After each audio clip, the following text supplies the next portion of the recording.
They had strands of net tied onto hats with the words, Final Four, stitched on them in big letters. Their celebration after winning the NCAA Tournament East Regional had barely ended when already North Carolina players found themselves facing with questions about Syracuse. "We just won?"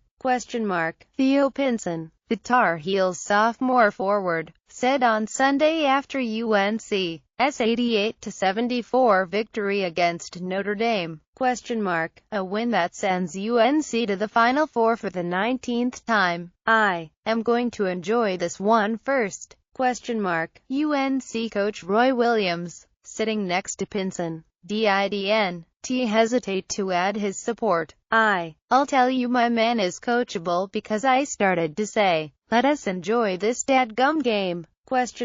Williams said, "Let us enjoy this?"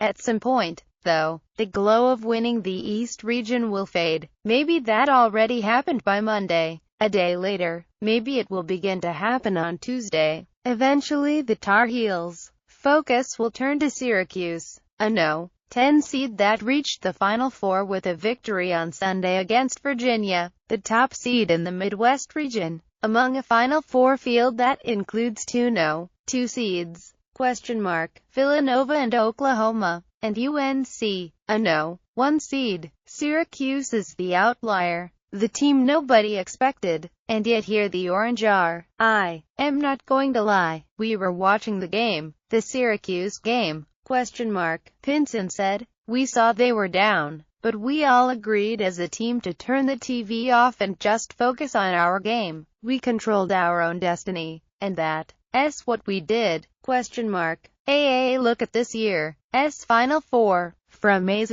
UNC missed the completion of the Orange's comeback win. Then, Virginia led Syracuse by as many as 16 points, but the Orange kept chipping away, little by little, until it was a close, competitive game in the final minutes. And then Syracuse took over. The Orange, which finished 9-9 in the ACC and was seen as a potential NCAA tournament bubble team, took a 1-point lead with less than 6 minutes to play and gradually pulled away. Now UNC will be faced on Saturday with the difficult proposition of defeating a team for the third time in the season. The Tar Heels for the second consecutive game will be playing an opponent for the third time. It happened against Notre Dame on Sunday, and now it will happen again against Syracuse on Saturday in the second game of a national semifinal doubleheader. The Villanova-Oklahoma game starts first, at 6. That one in particular will generate a lot of anticipation, a lot of hype. It's supposed to be the more competitive of the two games,